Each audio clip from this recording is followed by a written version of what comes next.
నమస్తే, welcome to Anantha TV. మనందరికీ తెలుసు సికింద్రాబాద్ ఉజ్జయిని మహంకాళి టెంపుల్ గురించి. ఇది 100 సంవత్సరాల ఘన చరిత్ర కలిగినటువంటి గుడి కూడా అని కూడా మనకు తెలుసు. ఆషాఢ మాసం రాగానే బోనాలు ఎంత వైభవంగా జరుగుతాయో, మనకు కళ్ళకి ఎంత ఆనందంగా ఉంటుందో కూడా చాలాసార్లు చూడడం కూడా జరిగింది. సో ఈ బోనాలను పురస్కరించుకొని శివ నరసింహ తంత్రి గారు ఉత్సవ విగ్రహాలను గుడికి ఇవ్వడం జరిగింది. సో ఆ విగ్రహ యొక్క ప్రతిష్టత గురించి, అలాగే వాటి యొక్క వైభవం గురించి ఇవాళ సార్తో మాట్లాడారు. హలో సార్, నమస్తే. చాలా బాగున్నాయండి మీరు గుడికి ఇచ్చినటువంటి విగ్రహాలన్నీ కూడా.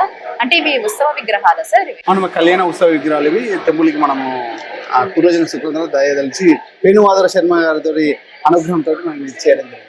అంటే సార్ నేను విన్నాను వీటి గురించి. ఈ విగ్రహాలు తయారు చేసిన వారు శబరిలో ఉన్న అయ్యప్ప స్వామిని తయారు చేసినటువంటి వాళ్ళ మనవడే ఈ విగ్రహాలను కూడా చేయడం జరిగింది అంటున్నారు.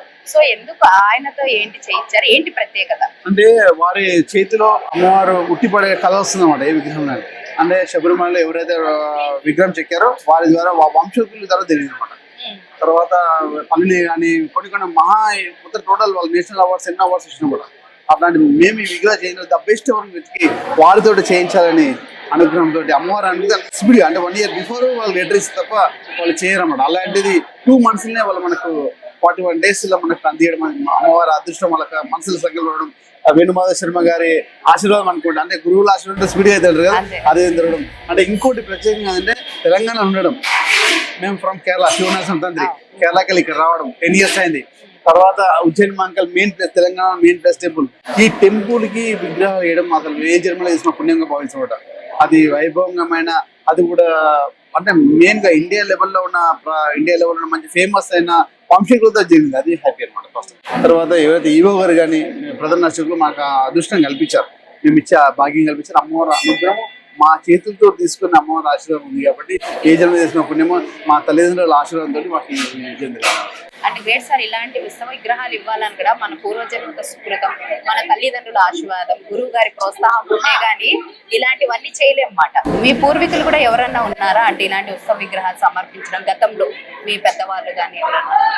మా పూర్వీకులు మా తాతల వారు చేశారంట అక్కడ మొత్తం వేరే వేరే స్టేట్ లో. అది వాళ్ళ అనుగ్రహంతో మాకు కూడా అదే లైన్ దొరికినట్టుంది అనమాట. అంటే మీరు కేరళ నుంచి ఇక్కడికి వచ్చామంటున్నారు. అంటే కేరళ నుంచి ఇక్కడికి వచ్చి ఇక్కడ అంటే తెలంగాణ రాష్ట్రానికి సంబంధించిన బోనాలు ప్రత్యేకంగా, సో ఇక్కడే ఎందుకు ఇవ్వడం జరిగింది ఈ విగ్రహాలన్నీ? ఓకేమా, అదేంటంటే మేము ఒక 10-15 years ఇక్కడ వచ్చి, అంటే నా పేరు ఫ్రమ్ కేరళకి వెళ్ళి ఇక్కడికి వచ్చాడు. మీ అందరూ ఏంటంటే ఒక్కొక్క 38 లక్షలకు సంబంధించిన దుష్టగ్రహాలకు సంబంధించిన పూజలకు సంబంధించి ట్రైనర్ అన్నమాట. మీరు నవగ్రహాలు కాకుండా ఒక్కొక్క 38 లక్షలకు సంబంధించిన గ్రహాలకు సంబంధించి మొదటి నవవర్ణాలను ట్రైనింగ్ అయిపోయింది.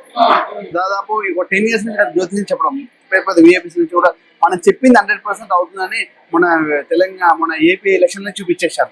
100% ఎవరు గెలుస్తారు మొత్తం టోటల్ చెప్పడము, ఏపీ నా మాట ఎంత పవరో చెప్పేసాం. అదే విధంగా ఎవరు వచ్చినా కూడా మేము పంచభూతాలు వెళ్ళి పంచ సిస్టమ్ తో గవర్నర్ పాస్ కలిగి జ్యోతిషం చెప్తాం. ఇక్కడ ఉండడము, అదే అమ్మవారికి అతి దగ్గరలో ఆఫీస్ ఉండడం, అదే విధంగా అమ్మవారి ప్రతిరోజు ప్రార్థించుకోవడము, అదే విధంగా అమ్మవారిని అంటే అక్కడికి వెళ్ళి ఇక్కడ రావడమే విప్పిడానికి వచ్చినట్టు అనిపించింది. అంటే అమ్మవారు మాయాపరంగా ఉంటుంది కదా, ఆ మాయాపరంగా అంతా జరిగింది. దేవుడే పిలిపించారేమో అనుకోవచ్చు. అంతే. మీరు కూడా ఏదో ఒక పీఠం నడుపుతున్నారు అంటే మలయాళ భగవతి పీఠం అని ఉప్పల్లో ఉంటుంది. మలయాళ భగవతి పీఠం. తర్వాత SSS అదృష్ట దైవిక వస్తువులు, ఒక్కొక్క 38 లక్షలకు సంబంధించిన ఐటమ్స్ అన్ని ఉంటాయి. అదృష్ట దైవిక వస్తువులు ఉంటాయి. ఏదైనా కూడా మన షాప్ తెలిపోతే. గురుగారు, మీరు చెప్పినట్టుగా చాలా మంది యొక్క భవిష్యత్తు గురించి చాలా చక్కగా వివరిస్తూ ఉంటారు. సో మీకు ఎప్పటి నుంచి ఈ వృత్తి అనేది మొదలైంది మీ జీవితంలో? మా పూర్వీకులు అందరూ కూడా ఇంట్లో ఉన్నారు.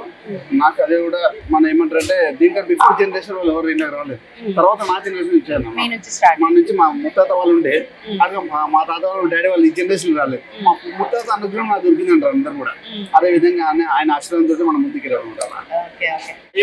గురువుగా భావిస్తుంటారు. ఎవరిని ఎక్కువ? మా వంశం వచ్చి పరశురామ వంశం అనమాట. ఆయన పరివారమే పరశురామ్ గారి వంశం. పరశురాముడు వంశం ఇది. అంటే కేరళ మొత్తం పరశురాముడిదే. అంటే భూమి మొత్తం వశిష్ఠ మహర్షి దానం ఇచ్చేసిన తర్వాత అతను జపం తపం చేసుకోవడానికి కొన్ని విషయగిరి పాముల భూమి ఉండడానికి ఆయన గంటల గొడ్డలతోటి వెనుకకి ఇలా అన్నాడు అనమాట. వాటర్ అన్నందుకు కేరళ ఏర్పడ్డారు. ఆ కేరళలో కొన్ని పాములు చూడండి మీరు, పెద్ద పాములు అక్కడనే ఉంటాయి, చాలా పెద్ద స్నేక్స్ అని కూడా నాగం పాములు పెద్దవి. అదే విధంగా కొన్ని ఆ ప్లేస్ లో మొత్తం మంచి వనమూలికలు, మంచి సంబంధించిన అన్ని కూడా అక్కడ ఉండడం.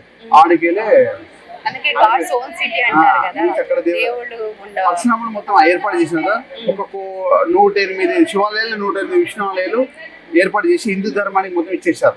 హిందూ ధర్మానికి ఫస్ట్ ఆయన అనమాట. హిందూ ధర్మాన్ని కాపాడుకుంటే స్టార్ట్ అయింది. ఎవరు హిందూ ధర్మం ఎవరు వ్యతిరేకం వాళ్ళు తల నడుకుంటూ వెళ్ళిపోయారు. అంటే ధర్మాన్ని రక్షించడానికి అన్నట్టు సనాతన ధర్మాన్ని రక్షించడానికి ఉన్నాడు. కరెక్ట్. అండ్ సో గురువు గారు, మీరు ఇక్కడ కూడా బోనాలు చేస్తుంటారు, అంటే మీరు కేరళ వాసులు కదా, ఇక్కడ బోనాలు అసలు ఏంటంటే కేరళలో తిరువనంతపురంలో అర్టికన్ కోయిల అమ్మవారి దేవుడు ఉంటుంది. ఆడ అర్టికల్ కోయిల కూడా బోనాలు ఉత్సవాలు జరుగుతాయి కేరళలో. అంటే ఇలాగే బోనాలు అంటే ఇలా కాదు, ఎక్కడ వండి అక్కడనే ఎక్కిచ్చేస్తారు అమ్మవారికి. హెలికాప్టర్ లో పూలు ఎక్కడ చల్లుతారో ఆ బోనాలు అక్కడ పువ్వు పడితే బోనం ఎక్కినట్టు అన్నమాట. ఇక్కడ అదే వండుతున్నట్టుగా బోనం పెట్టినట్టుగా అక్కడ కూడా పూలు చల్లుతారు. ఎప్పుడు జరుగుతుంటుంది? ఎప్పుడు జరుగుతుంటుంది గురువు గారు? ఫిబ్రవరి మాసంలో జరుగుతుంది. అంటే మనకి ఇక్కడ ఆషాఢ తర్వాత ఇదే విధంగా కొడంగూరు అమ్మవారి దగ్గర చోటనీగరు అన్నిటికన్నా ముఖ్యమైన ప్లేస్ మీకు చెప్తానండి. కామాఖ్య గురించి అయితే తెలుసు కదా. కామాఖ్యలో ప్రతి సంవత్సరము అమ్మవారు ఋతుపరంగా ఉంటుంది అనమాట. అదే విధంగా కేరళలో చెంగనూరు భగవతి అమ్మవారు ప్రతి నెల 5 రోజులు ఋతువులో ఉంటుంది అనమాట. అంటే అదే ప్లేస్ కొడంగూరు భగవతి కానీ వీళ్ళందరూ కూడా అక్కడ కూడా సేమిల బోనాలు ఇవన్నీ చాలా బాగా బ్రహ్మాండంగా జరుగుతాయి. ఇక్కడ కన్నా అది వైభవంగా జరుగుతుంది. అక్కడ అదే అనుగ్రహం ఇక్కడ ఉండడం, అదే ఇష్టంగా ఇక్కడ అంటే మనకు ఉజ్జయిని అనేది ఒక శక్తిపీఠంగా కూడా తెలుసు. ఎంత ప్రతిష్ఠ మహాకాళి నుంచి వచ్చిన కాలాన్ని మొత్తం శాసించి కాలంలో ఉన్న ఏదైతే కింది కీటకాలు సంహారం చేయడానికి ఆయన మహాశక్తితో ఉండే ఆ శక్తిని తీసుకొచ్చి ఇక్కడ అమ్మవారి ఇక్కడ ప్రతిష్టాపన చేసి ఇక్కడ కలర్ వచ్చిన వాళ్ళందరూ ఆరోగ్యవంతులు చేయడానికి అమ్మవారి ఇక్కడ వచ్చేసి అందరిని ఆశీర్వదించి అందరిని ఆరోగ్యవంతులు చేసి అప్పటి నుంచి అమ్మవారు ఇక్కడ నుండి ఇక్కడ ఉన్న ప్రజలందరినీ కాపాడుతూ ఉన్నత స్థాయికి తీసుకెళ్తూ ఆయుర్ ఆరోగ్య డబ్బు సంపద ఐశ్వర్యం ఇస్తూ అందరూ కూడా చల్లగా చూసినాడు. హైదరాబాద్ పట్నాన్ని మొత్తం చల్లగా చూసినాడు. అందుకే ప్రజలంతా కూడా ఎంతో సంతోషంగా చేసుకుంటారు. అంటే రాబోయే ఆదివారం పౌర్ణమి రోజు కూడా భవిష్యవాణి చెప్పబోయే ఛాన్సెస్ ఉన్నాయి. మరి ఆ భవిష్యవాణి గురించి మీరేం చెప్తారు, మీ అభిప్రాయం? ఏదైతే అమ్మవారి భవిష్యవాణి వచ్చేసి స్వర్ణలత అక్కడనే ఉంటది. స్వర్ణలత అక్క మీద ఆ మాంకలమ్మ తల్లి మహాంకాళి అమ్మవారు ఆమె కూడుకొని అమ్మవారు ఏదో భవిష్యత్తు చెప్తుందో ఆ రోజు అందరికి చెప్తున్నా అమ్మ. అమ్మవారు చాలా పెద్ద అమ్మనే పూనుకొని చెప్తుంది. ఆమె ఇక్కడ మించింది ఏం లేదు. ఆమె చెప్పింది మనం వాదించాలి. థ్యాంక్ యూ గురుగారు, మీ విలువైన సమయాన్ని మాకు ఇచ్చినందుకు చాలా ధన్యవాదాలు. ఓకే.